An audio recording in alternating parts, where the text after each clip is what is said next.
At the beginning of this century, there was no living European who had seen Lhasa, this forbidden city of Tibet.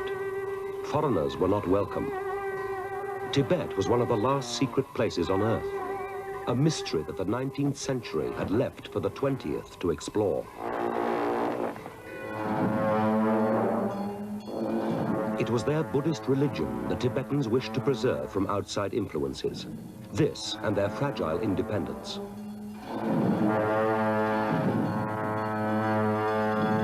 Like a no-man's land behind the Himalayas, Tibet kept apart three empires. To the south was British India. To the west, the expanding Russian Empire. To the east and north, Imperial China. The Chinese had always claimed Tibet to be part of China, a claim they had only rarely been able to enforce. In the 1930s and 40s, a few outsiders had visited Tibet. Mostly British political representatives come up from India. These pictures from the films they took reveal Tibet as a medieval country, devoted to its spiritual and earthly leader, the Dalai Lama.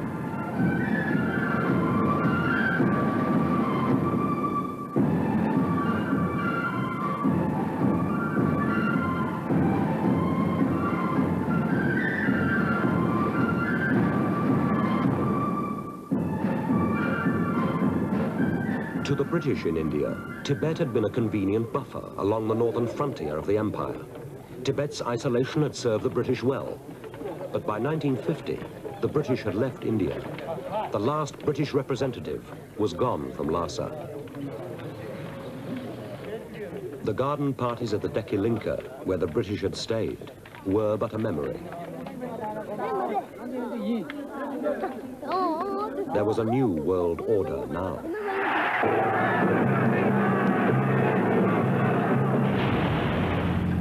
In China, racked by war since the founding of the Republic in 1911, Mao's forces had finally triumphed.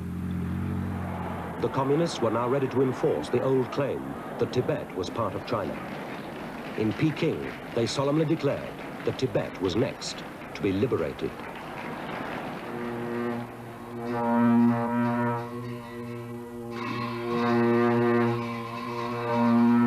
There is today just one European, an Austrian, who had first-hand experience of what happened in Lhasa in the last days of 1950. I had been living in Lhasa for 5 happy years. After escaping from a British internment camp in India, together with Peter Aufschneider, we had reached Lhasa, became employees of the Tibetan government.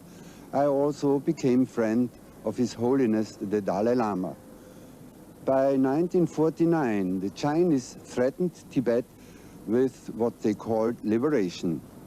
Everybody in Lhasa knew that the Chinese were going to carry out this threat. The Tibetans loved their independence and were clearly entitled to enjoy it. They had no wish to be liberated. The little Tibetan army was hurriedly reorganized under the supervision of a cabinet minister. Monks and officials were trained as officers. New regiments were raised and the richer classes called upon to furnish and equip another 1,000 men. Not only the material means of defense were mobilized, but also the spiritual forces of the people. Religion, the most powerful element in the life of the country, had to be invoked. All the monks in Tibet were ordered to attend public services. Offerings were doubled, rare and powerful amulets brought out of old chests.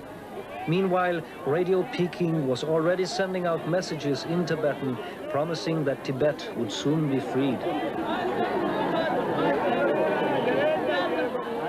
As the threat of liberation grew, it seemed as if the entire population of Tibet had packed the narrow streets of Lhasa in pious enthusiasm for the religious festivals which in 1950 surpassed in pomp and splendor anything I had ever seen. Despite the threat from the Chinese, the ceremonies vital to the running of the state had to continue. 4 weeks after the Great New Year festival, the 20,000 monks of the monasteries around Lhasa descended once again into the city for the second prayer festival.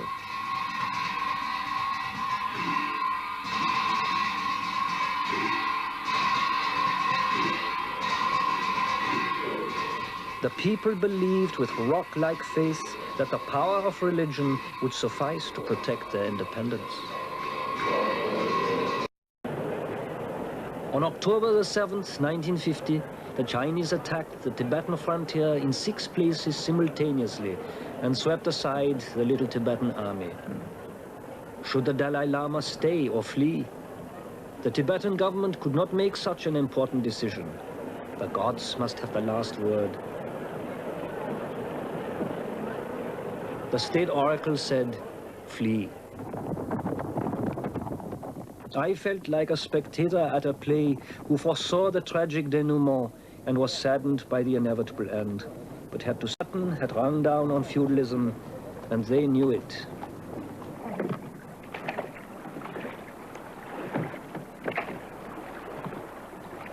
They headed southwards across the Tsangpo River along the old trade route to India.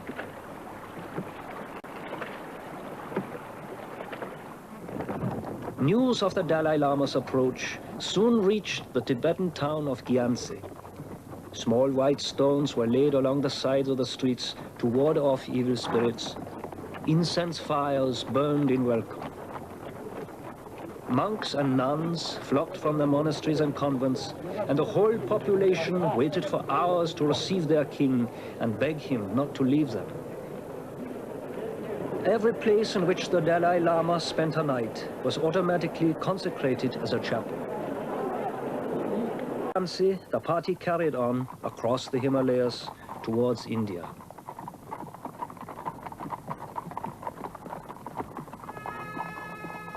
I saw the young god king riding slowly by on his grey horse. The enemy was in the land, and the ruler's flight was only the first step towards greater misfortunes. 16 days after leaving Lhasa, the caravan halted in the Chumbi Valley on the borders of India. I stayed with His Holiness in the Chumbi Valley for 3 more months, still believing that we might be able to return to Tibet, that the world would listen to the cries of Tibet to stay as an independent country. But then I realized it was the end of the old Tibet, so I said goodbye to the Dalai Lama. Now a communist country was occupying their home, so my sadness was of course very, very great, because I knew that I won't ever see my friends in Tibet again. Entered Lhasa. That summer, an agreement was reached, and the Dalai Lama returned. For the next few years, life was to continue outwardly much the same as it always had, dominated by religion and the yearly cycle of ceremonies considered vital to the well-being of the country. The treaty concluded between Tibet and China was the first for over 1,000 years. The Tibetans had no choice but to sign. The country's future role was defined as being part of the Chinese motherland. In return, the agreement appeared to pledge no change in the status and powers of the Dalai Lama and promised protection for the Tibetan religion. At first, the Chinese were not much in evidence, but within a year, there were several thousand in Lhasa.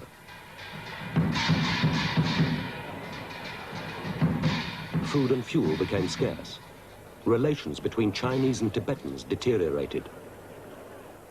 In 1954, the Dalai Lama was invited on a long visit to Peking. The journey to China was filmed by Jigme Tering, a Tibetan official whose wife, Mary La, tells the story. Had come to see the Dalai Lama off. On the banks of the Kichu River, hundreds of people burnt incense to wish His Holiness a safe journey. They were afraid he might never be allowed to return.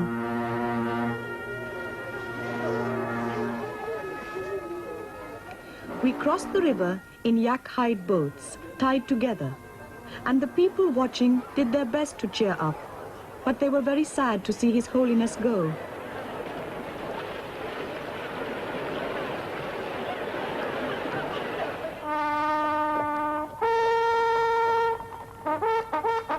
The Chinese said that this visit to Peking would help the Dalai Lama by widening his knowledge. Monks and about 100 officials were also invited. They had to take their own ponies and tents and servants. It was very lovely on the road. As we went southeast, it was thickly wooded, with tall pine trees, rather like Scotland.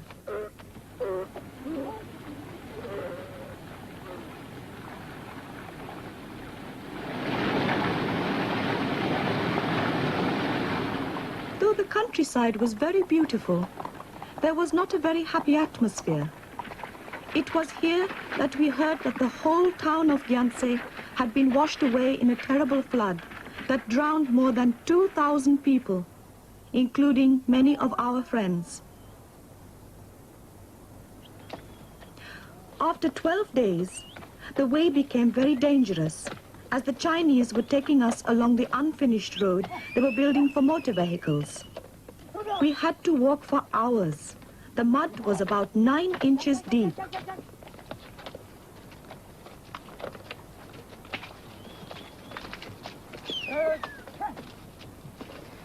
This region is so wet that often rain washed away the new road, and once a bridge was damaged. The Chinese soldiers repaired it with logs. We had begun to meet a lot of Chinese soldiers on the journey.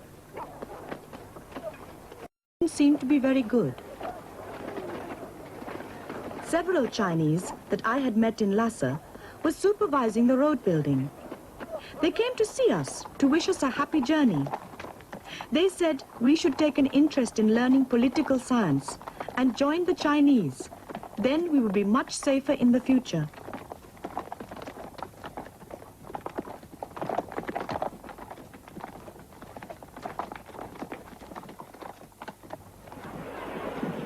After 24 days traveling, which we organized ourselves, the Chinese met us in Timor, in Poyo, which is still in Tibet.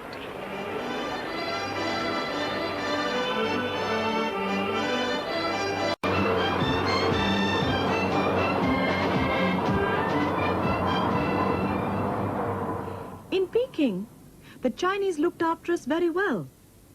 Everyone was hoping that relations would improve. We were taken to see factories and ancient places, while our officials had to attend endless meetings with the Chinese. They were having talks about setting up the preparatory committee for the autonomous region of Tibet, as our country was now to be known. All our officials who were concerned looked worried and tired, but things seemed to go quite well.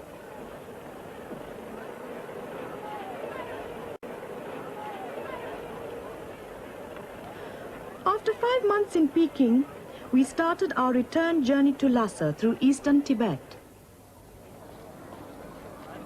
His Holiness visited many monasteries and gave sermons at each important town. Thousands came from far away to greet him. The people showed him much faith and love and were so happy they threw themselves towards him.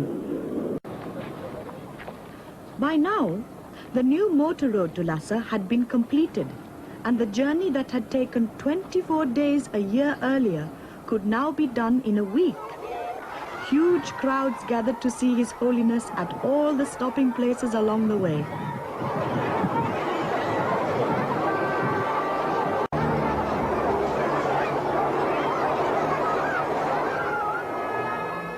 In Lhasa, everyone turned out to welcome His Holiness back. They had feared that the Chinese might not allow him to come home. There were now many more Chinese in Lhasa. They had built a bridge across the Kichu River.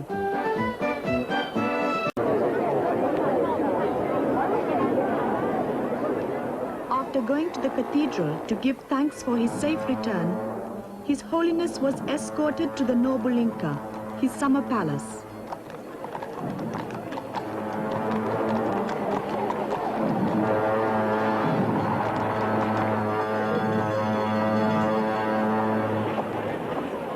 In Peking, there had been many speeches about the great friendship between Tibetans and Chinese, but there was no great friendship.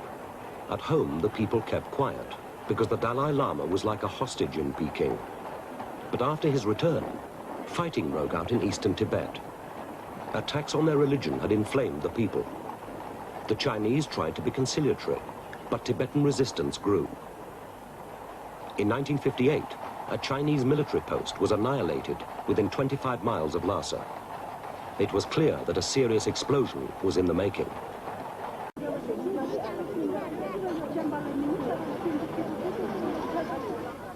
Religion was at the very heart of Tibet. A third of the male population of Tibet were monks. Monks held most of the senior administrative posts, jointly with lay officials. The senior member of the Tibetan cabinet was a monk. Everything in Tibet was subordinate to religion. The Dalai Lama himself was a god incarnate.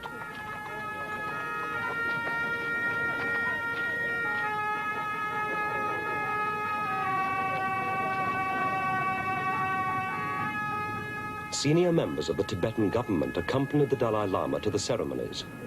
Cabinet meetings were held at the monasteries throughout the 3 months of the examinations. In all my years in Tibet, wrote Heinrich Harrer, I never met anyone who expressed the slightest doubt about Lord Buddha's teachings.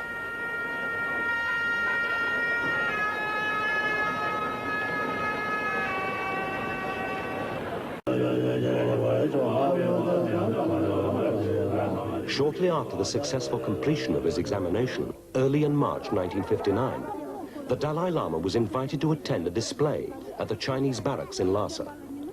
To the Tibetans, this was seen as a trap. They believed that the Chinese would seize the Dalai Lama. Thousands swarmed to the Norbalinka summer palace to protect him. It was the beginning of an uprising against the Chinese. A Chinese emissary was stoned to death. Campers from eastern Tibet took up defensive positions and were soon joined by Tibetan soldiers. The Tibetan people had taken matters into their own hands. Unknown to the Chinese, the Dalai Lama had slipped away from Lhasa by night. The last Tibetan cabinet meeting had denounced all agreements with China on the grounds of persistent violations by China and had proclaimed Tibet independent. Their patience finally exhausted, the military area command called an emergency meeting 7 hours after the outbreak of the revolt. They resolved to resolutely suppress the rebellion and safeguard the unity and territorial integrity of the motherland. Tibetan refugees followed the Dalai Lama across the Himalayas into India and Nepal. They told of the suppression of their religion and brutal treatment by the Chinese. India was not anxious to publicize the camps, built to receive the refugees on the hot plains beneath the Himalayan foothills. The Chinese were making threatening charges about India harboring reactionaries. Nehru was dismayed and concerned. The refugees in these camps were escaping what the International Commission of Jurists condemned as the systematic killing, imprisonment, and deportation of those Tibetans who opposed Chinese policies in Tibet. Journalists were allowed into the country, and those who were permitted had usually shown themselves to have been sympathetic to the Chinese. In the early 1960s, a British journalist, Stuart Gelder, visited Tibet and filmed what he saw. On the land, there is no sign of mechanization being introduced. The harvest is still sown and reaped as it was in ancient times. And even the help of the Chinese soldiers seen here doesn't speed up the operation by very much. When we arrived in Tibet, we were aware of reports of Chinese atrocities, that the Chinese were suppressing the Tibetan Buddhist religion. Not true. That the Tibetan people were being brutally oppressed. Not true. That the Chinese were killing and torturing the Tibetan people. Not true. The Panchen Lama, spiritual brother of the Dalai Lama. On the ladder of reincarnation, the Panchen Lama is in fact on a higher spiritual rung than his refugee brother, and most Tibetan people now regard him as their religious leader. On the other hand, the Chinese have appointed him to preside over the Lhasa communist government, but the somewhat odd divergence of responsibility seems not to worry him at all. Indeed, he described himself to us as being a Buddhist dialectical materialist revolutionary worker for the people.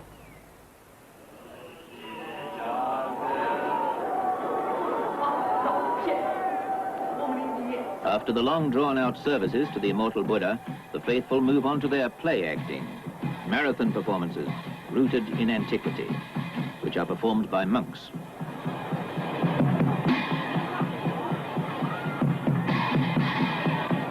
Today, on the top of the maypole, casting a benevolent smile on the people below, is a portrait of the new face the Tibetans must now bow to, the face of their new and mortal leader, Mao Zedong. The center for Tibetans in exile was in northern India at Dharamsala, just across the Himalayas from Tibet. By 1970, here in the midst of the Himalayan foothills, the Dalai Lama had established, with India's goodwill, a symbolic 2-acre kingdom where the Tibetan religion and the spirit of the old Tibet were kept alive. In Dharamsala, Tibetans were free to teach and practice their religion. By 1979, the Cultural Revolution in China was over. The Dalai Lama was quietly asked by the Chinese to consider returning to Tibet. They agreed that the Tibetans could send delegations to investigate the situation in Tibet. One of the delegates was from London. I was born in the east part of Tibet, and when I was at the age of 8, I was admitted to the monastery. That's the biggest monastery in Tibet. It's Drepung Monastery in Lhasa. I went to Tibet after 21 years in exile, last year, 1980, to see what is the condition there. And I went as a part of the second delegation, which is sent by Dalai Lama. In the center of Lhasa, the delegations arrived in front of the Chokhang Cathedral. The Tibetans came in thousands, and not only just came to see us, closing their mouths, they were shouting. They were saying, "Long live Dalai Lama, may his wishes be fulfilled."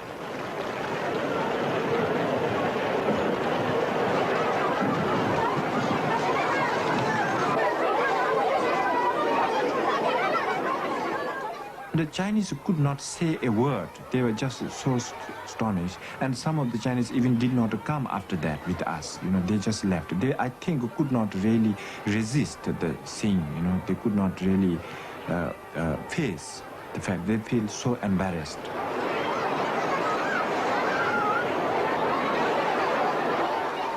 I was really surprised. Of course, that was not only in Lhasa, even right in the East Tibet when we first entered. Wherever we went, people gathered and the people came.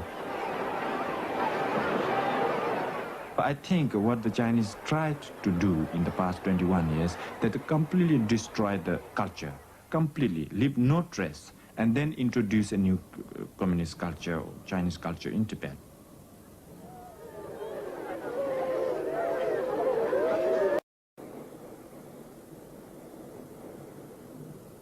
This monastery at one time had 7,000 monks, and today this is completely destroyed.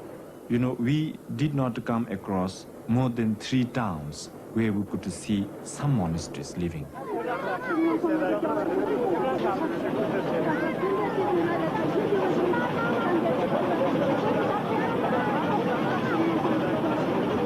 Some 3,500 monasteries and religious sites in Tibet, only parts of 13 are believed to remain today. With this destruction has gone not only one people's cultural identity, but a part of the rich diversity of the world we all live in. It is a tragedy not only for the Tibetans, but for all of us. Well, it is a tragedy. The Tibetans have a civilization that had developed for 1,300 years. They had an immense literature, largely religious, it's true, and they had developed a very special and very important practice of Buddhism, which they kept up and still keep up in exile. They are a unique people. They have their own language and their own civilization, and surely it's a tragedy to see any civilization dying, even if it is not so long established and so literate and so, I say, use the word polished as the Tibetans.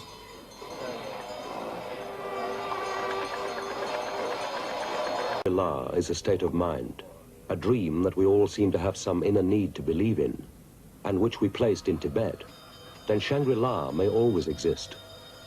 But if Shangri-La really was this old Tibet, then Shangri-La is gone forever.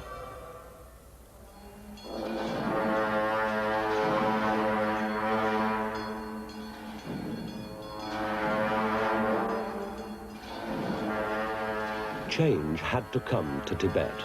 It was in today's terms backward, materially undeveloped. But few can believe that the destruction of this, the old Tibet, has benefited the Tibetan people. Some years after he left Lhasa, Heinrich Harrer wrote the story of his 7 years in Tibet. "Wherever I live," he wrote, "I shall feel homesick for Tibet. For part of my being is indissolubly linked with that dear country. I often think I can still hear the cries of the wild geese as they fly high over Lhasa in the cold, clear moonlight. My heartfelt sympathy is for a people whose will to live in peace and freedom has won so little sympathy from an indifferent world."